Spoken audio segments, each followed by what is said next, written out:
ನಮಸ್ಕಾರ, ನೀವು ನೋಡ್ತಾ ಇದ್ದೀರಾ ಕರ್ನಾಟಕ ಕಾರುಬಾರು. ನಾನು ಅಶ್ವಥಿವೇತ್. ನೋಡಿ, ಚಿನ್ನಸ್ವಾಮಿ ಕ್ರೀಡಾಂಗಣದ ಬಳಿ ಆದಂಥ ಕಾಲ್ತುಳಿತ, ಈ ಕಾಲ್ತುಳಿತದ ವೇಳೆ ಮಾನವೀಯತೆಯನ್ನು ಸತ್ತೋಗಿತ್ತ ಅನ್ನುವಂಥ ಪ್ರಶ್ನೆಯಲ್ಲಿ ನಿರ್ಮಾಣ ಆಗುತ್ತೆ. ಜನ ಉಸಿರುಗಟ್ಟಿ ಸಾಯ್ತಾ ಇದ್ರು ಕೂಡ ಅಲ್ಲಿ ಕೇಳೋರು ಇಲ್ಲ, ಹೇಳೋರು ಇರಲಿಲ್ಲ. ಆ್ಯಂಬುಲೆನ್ಸಲ್ಲಿ ರೋಗಿ ಒದ್ದಾಡ್ತಿದ್ರು ಕೂಡ ಜಾಗ ಸಿಕ್ತಿಲ್ಲ. ಕಾಪಾಡಿ ಕಾಪಾಡಿ ಅಂತ ಚೀರಾಡ್ತಿದ್ರು, ಪ್ರಯೋಜನವಾಗಿಲ್ಲ. ಜನರ ಜೀವಕ್ಕಿಂತ ಕ್ರಿಕೆಟ್ ಲೀಗ್ನ ಕಪ್ ಹೆಚ್ಚಾಯ್ತಾ? ರಿಪಬ್ಲಿಕ್ ಕನ್ನಡದಲ್ಲಿದೆ ಅವ್ಯವಸ್ಥೆಯ ಎಕ್ಸ್ಕ್ಲೂಸಿವ್ ಸಾಕ್ಷಿ. ಈಗ ಕಾಪಾಡಿ ಅಂತ ಚೀರಾಡ್ತಾ ಇದ್ರು, ಏನೂ ಪ್ರಯೋಜನವಾಗಲಿಲ್ಲ. ಜನರ ಜೀವಕ್ಕಿಂತ ಕ್ರಿಕೆಟ್ ಲೀಗ್ನ ಕಪ್ ಹೆಚ್ಚಾಯ್ತಾ ಇಲ್ಲಿ ಅನ್ನುವಂಥ ಪ್ರಶ್ನೆ. ನೋಡಿ, ಅವ್ಯವಸ್ಥೆಯ ಎಕ್ಸ್ಕ್ಲೂಸಿವ್ ರಿಪೋರ್ಟ್ ನಿಮ್ಮ ಮುಂದೆ. ಅಲ್ಲಿನ ಪರಿಸ್ಥಿತಿ ಏನಿತ್ತು ಆ ಸಂದರ್ಭದಲ್ಲಿ? ಉಸಿರುಗಟ್ಟಿ ಜನ ಸಾಯ್ತಾ ಇದ್ರು ಕೂಡ ಅಲ್ಲಿ ಹೇಳೋರು ಇರಲಿಲ್ಲ, ಕೇಳೋರು ಇರಲಿಲ್ಲ.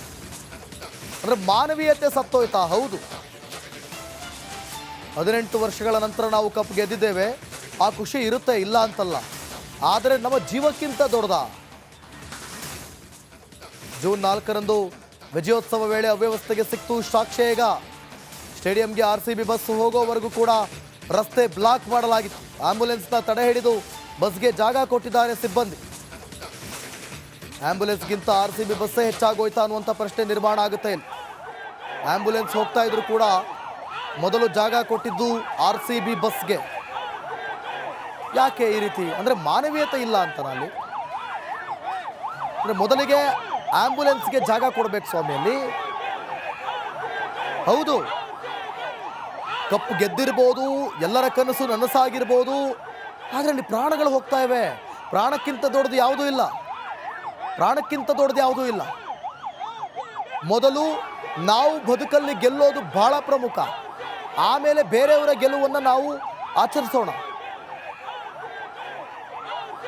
ಮಕ್ಕಳನ್ನು ಕಳೆದುಕೊಂಡಂಥ ಪಾಲಕರ ಆಕ್ರೋಶ ಆದರೂ ಇವತ್ತು ಆ ಶಾಪ ತಟ್ಟದೆ ಬಿಡೋದಿಲ್ಲ. ಇಲ್ಲಿ ಯಾರೆಲ್ಲ ಈ ಅವ್ಯವಸ್ಥೆಯಲ್ಲಿ ಭಾಗಿಯಾಗಿದ್ದಾರೆ ಅವರಿಗೆಲ್ಲ ನೋಡಿ. ಇಲ್ಲಿ RCB ಬಸ್ ಬರ್ತಾ ಇದೆ, RCB ಬಸ್ಗೆ ಜಾಗ ಬಿಡುವಂಥ ಕೆಲಸ ಆಗ್ತಾ ಇದೆ. ಅಲ್ಲಿ ಆಂಬ್ಯುಲೆನ್ಸ್ ಹೋಗ್ತಾ ಇದ್ರು ಕೂಡ ಆಂಬ್ಯುಲೆನ್ಸ್ ಜಾಗ ಬಿಟ್ಟಿಲ್ಲ. ಖುದ್ದು ನಾನು ಕೂಡ RCB ಅಭಿಮಾನಿ, ಇದನ್ನು ನಾನು ಒಪ್ಪೋದಿಲ್ಲ. ಈ ರೀತಿಯ ಸಿದ್ಧಾಂತಗಳನ್ನು ನಾನು ಒಪ್ಪೋದಿಲ್ಲ. ಮೊದಲು ನಮ್ಮ ಜೀವನ ಮುಖ್ಯ, ಆಮೇಲೆ ಮಿಕ್ಕಿದ್ದು. ನಾವು ಕೂಡ ಗೆಲ್ಲೋ ಮುಂಚೆ ಅಥವಾ ಗೆಲುವು ನಂತರ ನಾವು ಕೂಡ ಸಂಭ್ರಮ ಮಾಡಿದ್ದೀವಿ. ಇದೇ ವಾಹಿನಿಯಲ್ಲಿ ನಾವು ಕೂಡ ಸಂಭ್ರಮಿಸಿದ್ದೀವಿ. ಜನರ ಸಂಭ್ರಮವನ್ನು ನಾವು ಕಳೆಗಟ್ಟಿ ತೋರಿಸಿದ್ದೀವಿ. ಆದರೆ ಇದನ್ನು ಒಪ್ಪಲ್ಲ. ಫುಟ್ಪಾತ್ ತುಂಬ ಪೊಲೀಸರಿದ್ರು ಸರ್, ಹರಟೆ ಹೊಡಿತಾ ಇದ್ರು. You want the proof? ನೀವು ಬೆಂಗಳೂರಲ್ಲಿ ನಗರದಲ್ಲಿ CC ಕ್ಯಾಮ್ರಾಸ್ ಇರುತ್ತಲ್ಲ, ಯಾರೇ ಆಗಲಿ ನಗರ ಕ್ಯಾಮ್ರಲ್ಲಿ CC ಕ್ಯಾಮ್ರಲ್ಲಿ ಪೊಲೀಸರು ಹರಟೆ ಹೊಡಿತಾ ಇದ್ರು ನಿಂತ್ಕೊಂಡಂತ ನೀವು ನಂಗೆ ತೋರಿಸಿ, ಅದು ನಾನು ಹೇಳಿದ್ದು ಸುಳ್ಳು ಅಂತ ನೀವು ಪ್ರೂವ್ ಮಾಡಿದ್ರೆ, whatever you people say I will do it.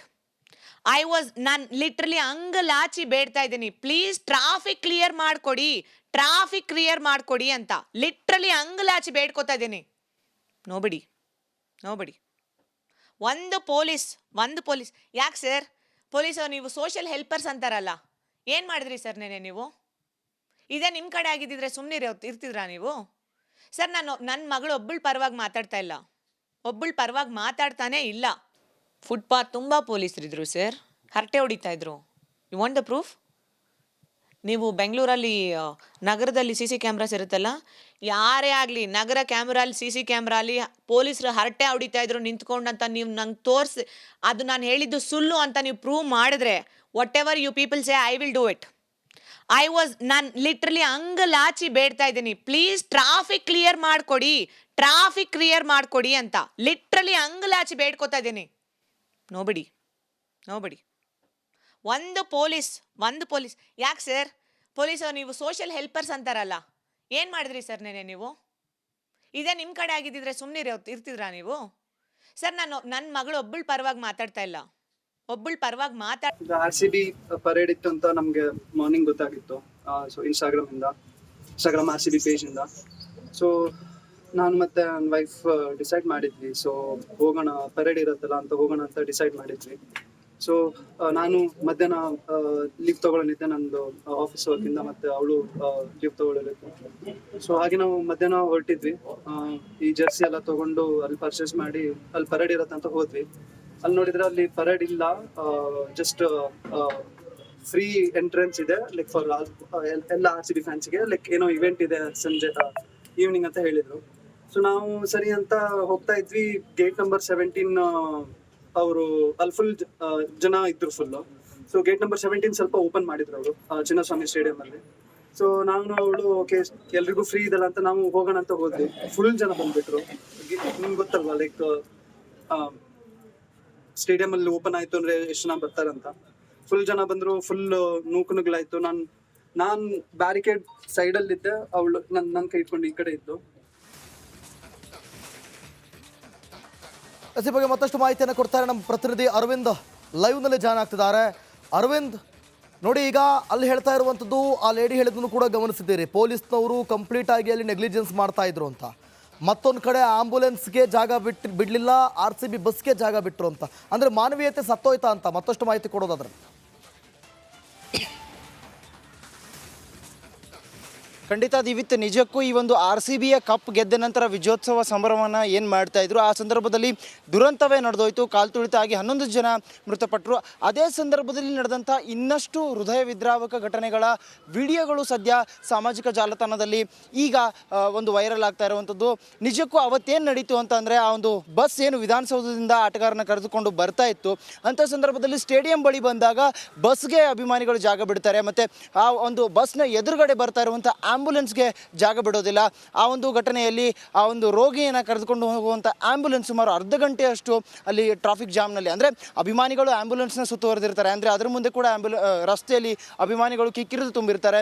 ಆಟಗಾರನ ನೋಡುವುದೇ ಅವರ ಉದ್ದೇಶ ಆಗಿರುತ್ತೆ. ಅಂಥ ಸಂದರ್ಭದಲ್ಲಿ ಆಂಬ್ಯುಲೆನ್ಸ್ ತಡವಾಗಿ ಒಂದು ಆಸ್ಪತ್ರೆಗೆ ತಲುಪುವಂತಹ ಸಂಭವ ಕೂಡ ಎದುರಾಗುತ್ತೆ. ಇದಕ್ಕೆ ಮುಖ್ಯ ಕಾರಣ RCBಯ ಆ ಫ್ರಾಂಚೈಸಿಯ ಬಸ್, ಹಾಗೆ ಈ ಒಂದು ಅಭಿಮಾನಿಗಳು ಅನ್ನುವಂತಹ ಪೋಸ್ಟ್ ಈಗ ಸಾಮಾಜಿಕ ಜಾಲತಾಣದಲ್ಲಿ ಒಂದು ಹರಿದಾಡ್ತಾ ಇರುವಂಥದ್ದು, ವೈರಲ್ ಆಗ್ತಾ ಇರುವಂಥದ್ದು. ಸದ್ಯ ನಾವೀಗ ಚಿನ್ನಸ್ವಾಮಿ ಸ್ಟೇಡಿಯಂನ ಎದುರುಗಡೆ ಇದ್ದೀವಿ. ನೀವು ನೋಡ್ತಾ ಇರ್ಬೋದು, ಆ ಗೇಟ್ ಏನಿದೆ, ಇದೇ ಗೇಟ್ನ ಮುಖಾಂತರ ಆ ಒಂದು ಬಸ್ ಒಳಗಡೆ ಬರುತ್ತೆ. ಇದೇ ರಸ್ತೆಯಲ್ಲಿ ಆ ಆಂಬ್ಯುಲೆನ್ಸ್ ಕೂಡ ಸ್ಟಕ್ ಆಗಿರುವಂಥದ್ದು. ಅಂದರೆ ರೋಗಿಯನ್ನು ವೈದ್ಯಕೀಯ ಆಸ್ಪತ್ರೆಗೆ ಕರೆದುಕೊಂಡು ಹೋಗುವಂಥ ಸಂದರ್ಭದಲ್ಲಿ ಆಂಬ್ಯುಲೆನ್ಸ್ ಸ್ಟಕ್ ಆಗುತ್ತೆ. ರಸ್ತೆಯ ಉದ್ದುದ್ದಕ್ಕೂ ಒಂದು RCBಯ ಲಕ್ಷಾಂತರ ಅಭಿಮಾನಿಗಳು ನೆರೆದಿರ್ತಾರೆ. ಅಂಥ ಸಂದರ್ಭದಲ್ಲಿ ಆ ಒಂದು ವಾಹನಕ್ಕೆ ಪೊಲೀಸರು ಜಾಗ ಬಿಡುವಂಥ ಕೆಲಸವನ್ನು ಮಾಡುವಂಥದ್ದನ್ನು ಮಾಡ್ತಾರೆ. ಆದರೆ ಆಂಬ್ಯುಲೆನ್ಸ್ ಪೂರ್ತಿಯಾಗಿ ಸ್ಟಕ್ ಆಗುತ್ತೆ. ಹಾಗಾಗಿ ಎಲ್ಲ ಒಂದು ಕಡೆ ಈ ಒಂದು ಆಂಬ್ಯುಲೆನ್ಸ್ ತೆರಳಲು ಕೂಡ ಅಭಿಮಾನಿಗಳು ಹಾಗೆ ಪೊಲೀಸರು ಸಹಕರಿಸಲಿಲ್ವಾ ಅನ್ನುವಂತಹ ಪ್ರಶ್ನೆ ಈಗ ಕಾಡ್ತಾ ಇರುವಂಥದ್ದು. ಖಂಡಿತವಾಗಲೂ ಈ ಒಂದು ಹೃದಯ ವಿದ್ರಾವಕ ಘಟನೆ ಏನು ನಡೆದಿದೆ, ಅವತ್ತು ಸಾಕಷ್ಟು ಘಟನೆಗಳು ಇದೇ ರೀತಿ ಆಯಿತು. ಪೊಲೀಸರಿಗೂ ಕೂಡ ಕಲ್ಲೇಟುಗಳು ಬಿದ್ದವು, ಅವ್ರಿಗೂ ಏಟ ಆಯಿತು, ಗಾಯಗಳಾದವು. ಆದರೆ ಇಲ್ಲಿ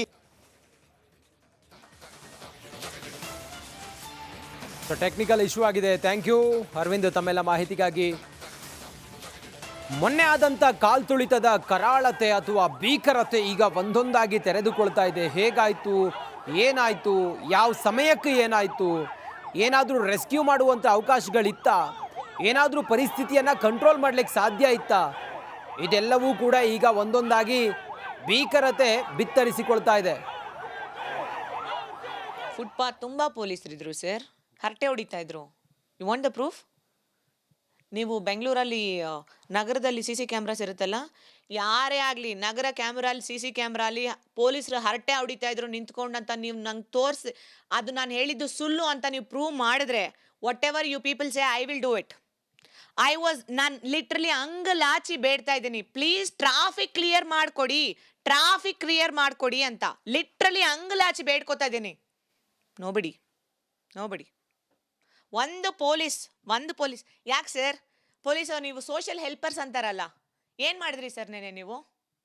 ಇದೇ ನಿಮ್ಮ ಕಡೆ ಆಗಿದ್ದಿದ್ರೆ ಸುಮ್ಮನೆ ಇರ್ತಿದ್ರಾ ನೀವು? ಸರ್ ನನ್ನ ಮಗಳು ಒಬ್ಬಳ ಪರವಾಗಿ ಮಾತಾಡ್ತಾ ಇಲ್ಲ, ಒಬ್ಬಳ ಪರವಾಗಿ ಮಾತಾಡ್ತಾನೆ